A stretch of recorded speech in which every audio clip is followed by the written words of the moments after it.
வெறும் வாக்குரிமை மட்டும் நமக்கு பத்தாது, நமக்கு சட்ட சீர்திருத்தங்கள் தேவை என்று அவர்கள் பாடுபட நினைத்தார்கள். அதற்காக அவர்களுடைய போராட்டம் 1960களில் தொடங்கியது. அதனால இந்த ஓட்டுரிமை பெற்ற காலகட்டத்தை பெண்ணியத்தினுடைய முதல் அலை என்று நாம் சொல்கின்றோம்.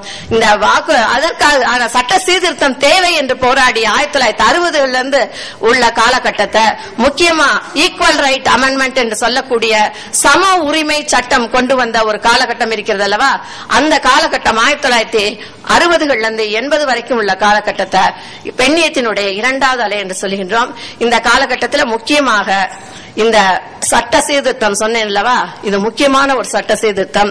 அதாவது அமெரிக்காவில் ஒரு சீர்திருத்தம் வந்து விட்டதனால் கொஞ்சம் கொஞ்சமாக உலக அளவிலே எல்லா நாடுகளுக்கும் அது பரவிவிடும். முக்கியமா இங்கிலாந்துக்கு பரவும். இங்கிலாந்தினுடைய காலனி ஆதிக்கத்தில் உலக நாடுகள் பல இருந்ததுனால ஒவ்வொரு நாட்டுக்கும் அதனுடைய பலன் தெரிந்தது என்று நாம் சொல்லுகின்ற பொழுது நாம கூட இந்தியாவில் கூட ஓட்டுரிமைக்காக பெண்களின் ஓட்டுரிமைக்காக மிகுந்த போராட்டத்தை நாம் சந்திக்கவில்லை. ஏனென்றால் அங்கு கிடைத்து விட்டவுடனே நமக்கும் அவர்கள் எளிதாக ஓரளவுக்கு நாம் போராடியவுடன் கொடுத்து விட்டார்கள் என்று பார்க்கிறோம். அதனால் எப்பொழுதுமே போராட்டம் என்பது அங்கு அமெரிக்காவில் தொடங்கி நடக்கக்கூடிய போராட்டம் மிக முக்கியமான ஒரு போராட்டம். இந்த 60களில் அவர்கள் என்ன செய்தார்கள்? வாக்குரிமைக்காக போராடிய ஒரு காலகட்டமும் இருந்திருக்கின்றது. அடுத்த காலகட்டத்தில் இவ்வாறு இவர்கள் தங்களுடைய சட்ட சீர்திருத்தத்திற்காக போராடினார்கள். அப்பொழுது இந்த சம வேலை வாய்ப்பு மற்ற எல்லா நிலைகளிலும் சமநிலை என்கின்ற ஒரு நிலைப்பாடு தேவையாக இருக்கின்றது. அதற்காக போராடுகின்றார்கள்.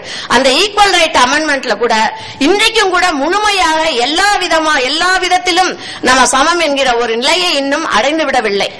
கூடிய வரைக்கும் நிறைய சட்டங்கள்ல நிறைய சீர்திருத்தங்கள் செய்து விட்டார்களும் கூட இன்னும் வரவில்லை. அதற்காக இந்த சட்ட சீர்திருத்தத்திற்காக போராடிய காலகட்டம் தான் இந்த 1960 காலகட்டம். இதுல நவ் என்ற இயக்கம் முக்கியமாக இந்த சட்ட சீர்திருத்தத்திற்காக பாடுபட்டது. அதனுடைய இயக்கத்தின் தலைவியாக இருந்தவர் பெட்டி ஃப்ரைடன் என்பவர்.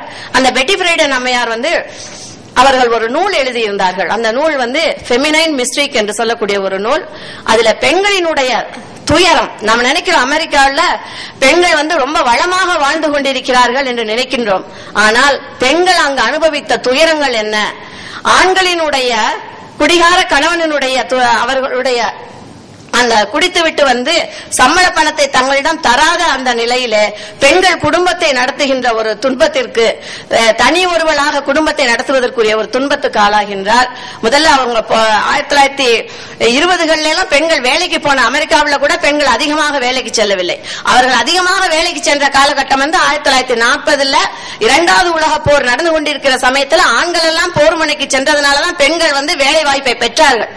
ஆனால் அதை தக்க வைத்துக் கொண்ட ஒரு சூழ்நிலையும் நம்ம பார்க்கிறோம். இந்த மாதிரியான சூழ்நிலையில பெண்கள் எவ்வாறு துன்புற்றார்கள் என்பதைத்தான் அந்த நிலைகளிலே நாம் பார்க்கின்றோம்.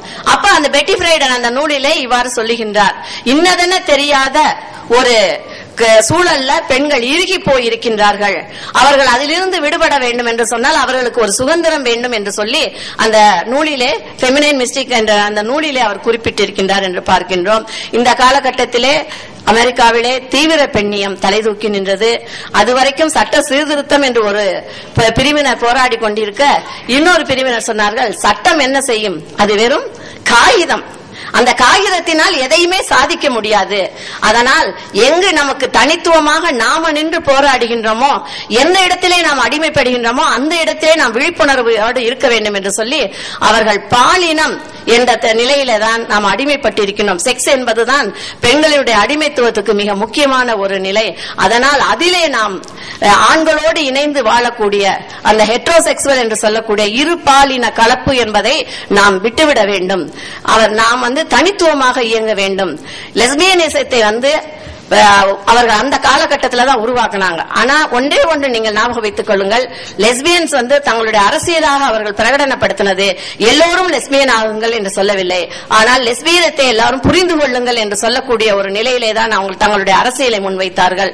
இப்படி ஒரு காலகட்டம். எங்கு பார்த்தாலும் கே ஃபெமினிசம் ஒரு ஃபெமினிசம், புரட்சி பெண்ணியம் என்ற ஒரு பெண்ணியம். அடுத்ததாக இன்னும் சொல்ல போனால் சிவப்பு காலுறையாளர்கள் அப்படின்னு சொல்லிட்டு அவர்கள் தங்களை ஒரு அடையாளப்படுத்திக் கொண்ட ஒரு பெண் பிரிவினர் இருந்திருக்கின்றார்கள். அப்புறம் ஆண்களே வேண்டாம் என்று ஒதுக்கக்கூடிய ஒரு பெண்ணியமும் இருந்திருக்கிறது என்று பார்க்கலாம்.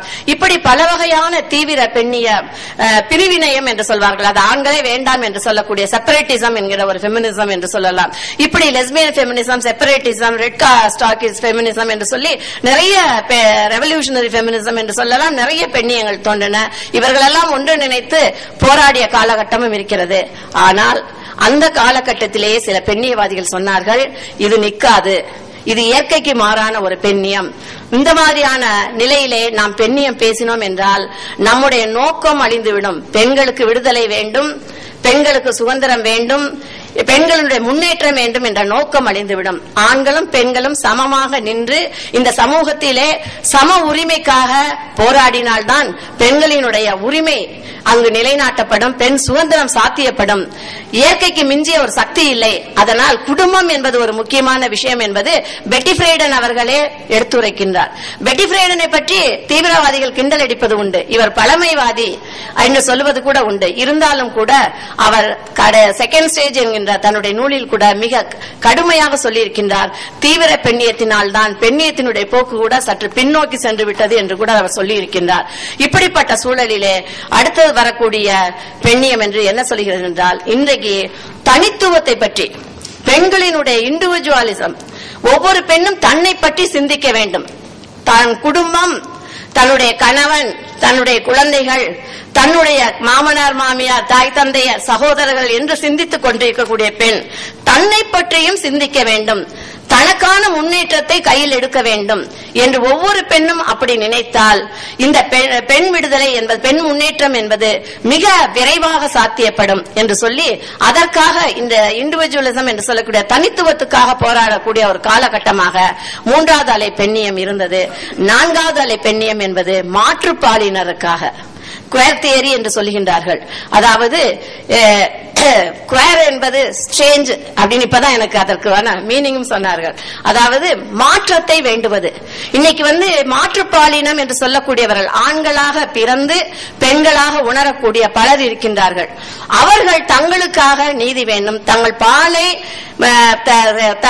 எப்படி அவர்கள் தன்னுடைய அறுவை சிகிச்சை மூலமாக அதை தன் பால் இந்த பால் தான் என்று நிலைநிறுத்திக் கொள்ளக்கூடிய ஒரு நிலை வேண்டும். ஏன்னா சட்டத்தில் அதற்கு இடமில்லை. இன்னைக்கு கூட நம்முடைய நாட்டு சட்டத்திலே தன்னுடைய பாலை மாற்றிக்கொள்வதற்கு, அறுவை சிகிச்சை மூலம் மாற்றிக்கொள்வதற்கான சட்டம் இல்லை. இப்ப கொஞ்சம் கொஞ்சமாக அதை பற்றி எண்ணங்கள் நம்முடைய நாட்டிலே வளர்ந்து கொண்டிருக்கின்றது.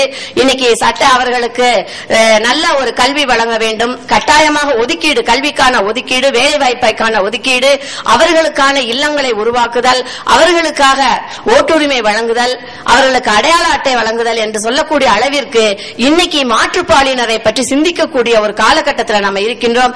இன்னும் மிக விரைவில் அவர்கள் நன்றாக அடையாளப்படுவார்கள். நம்மை போல, அதாவது இந்த ஆண் பெண்ணை போல இந்த மாற்றுப்பாலினரும் அவர்கள் மனிதர்கள் தான், எல்லோரும் ஒரு இனம்தான் என்று சிந்திக்கக்கூடிய ஒரு காலகட்டத்தில் நாம இன்றைக்கு இருந்து கொண்டிருக்கின்றோம். இப்படியான ஒரு வளர்ச்சி, ஒரு இன்னைக்கு இந்த 1850 சொன்ன அந்த 40-50 தொடங்கி கிட்டத்தட்ட ஒரு 170 ஆண்டுகள் உலகளாவ பெண்ணியத்தை, பெண்களை தலைகீழாக பிரட்டி போட்டிருக்கின்றது. பெண்களினுடைய முன்னேற்றம் என்பது இன்னைக்கு எண்ணி பார்க்க முடியாத அளவிற்கு வளர்ந்திருக்கின்றது.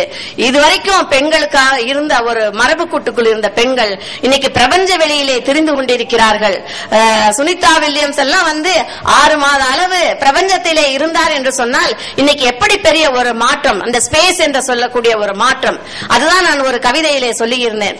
என்னுடைய மாமியார் வீட்டினுடைய முன்கட்டுக்கும் பின்கட்டுக்கும் அலைந்து பாதை போட்டார். அவருடைய வெளி ஸ்பேஸ் அவ்வளவுதான். நானும் என்னுடைய வேலை தளத்திற்கும் இல்லத்திற்கும் அலைந்து பாதை போட்டேன். என்னுடைய ஸ்பேஸ் வேலை தளத்துக்கும் என்னுடைய